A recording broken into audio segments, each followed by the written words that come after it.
was kind of having like a philosophical sort of thought the other day about being a musician and like what's the point of it, Because it's like Jimi Hendrix was the greatest guitarist and Eminem the greatest rapper, and it's just like, where does it go from here? Like, is there anywhere really else to go?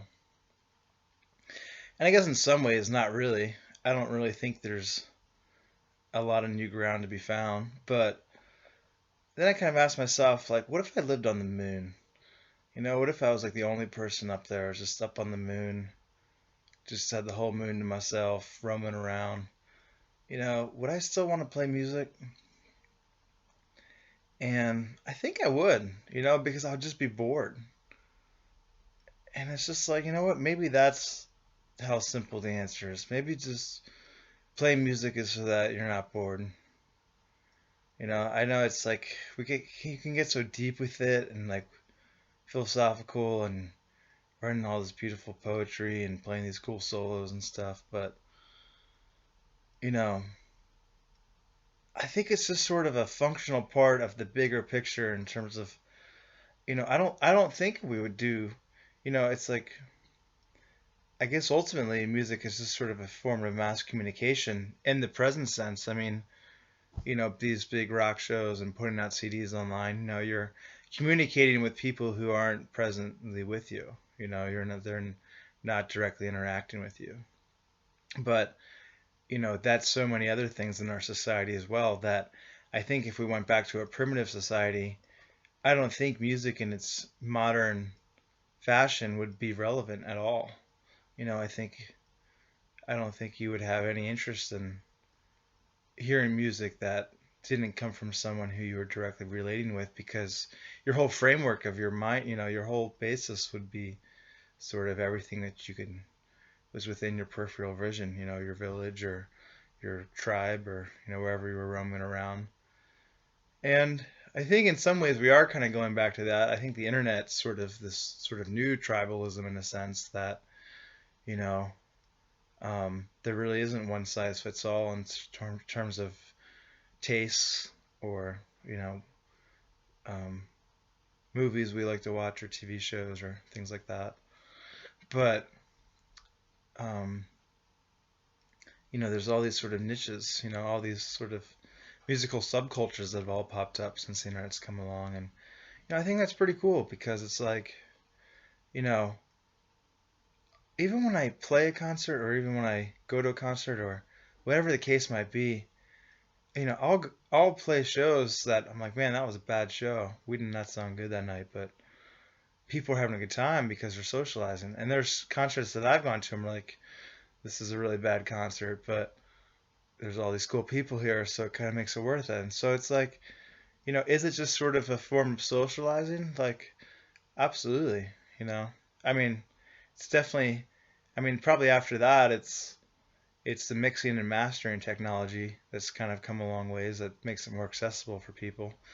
And then, I guess after that, probably the lyrics themselves, and you can kind of write lyrics for the times. But a lot of my favorite songs are timeless, they are just as relevant, in the 60s, Here Comes My Cat, hey, as they are today. So it's like, I think ultimately, it's good to be honest with ego. Ego definitely has a big part in music. You know, it's fun to be up on stage. It's fun to have people cheering you on. And I think it's good to be honest about that. It's definitely an ingredient. Um, you know, we're not Buddhist monks, but there's elements of Zen in music because, when you really write a good song, it's really sincere and it's honest and it's relatable. And that's so Zen. That's so Buddha, you know. I mean, to keep it real, I mean, so much of Eastern religion was trying to not look at the glass half full or half empty, not being optimistic or pessimistic, just sort of being stoic and sort of being indifferent. And, I think if you can sort of blend stoic indifference with the right amount of confidence and ego, you really that you're kind of on the front, You're between the warm air mass and the cold air mass, the high and the low pressure system, of where art really lies, because they're both so critical to the human psyche, and probably at one point survival, um, because we are seeing more that humans had to cooperate, and to cooperate, you are social beings, and to be a social being, you kind of have to have some self-confidence, and ego ties into self-confidence, so there is a place for it. It's just, I think when it gets unchecked, mental systems can really go south. But, um, I definitely bought into the whole school of thought that ego is bad, but it probably is mostly bad, but I think it's got a few redeeming qualities. And, um, if that's what rock and roll is, it's on that front of ego and just sort of adventure and community and having friends and putting on a good show, then so be it.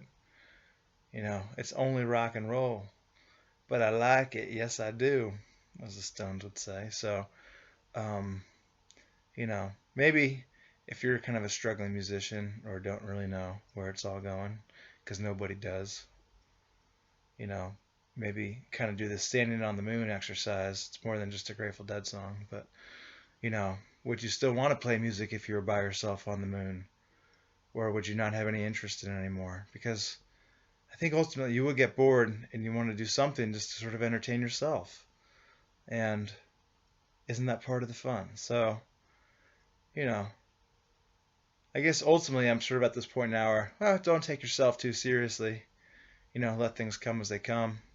We all kind of want to control our stage presence and the types of songs we write and, how others perceive us. But ultimately, we don't really have a lot of control over that anyways. So better just to sort of sit back and relax, put your best foot forward, but not overthink it. And I think that's a really hard area to maintain as a musician because there's so much emotion in it. But you know, I suppose that's where the stoicism and Zen sort of comes back in, which is that the more you can maintain that equilibrium, the more resilient you'll be in social situations, be it music, the workplace, you know, family gatherings, friends, you know, there's something to learn from everything that you can bring into everything else, for all areas of life, I suppose, because ultimately our psyche is kind of taking it all in and trying to fit it into the puzzle. So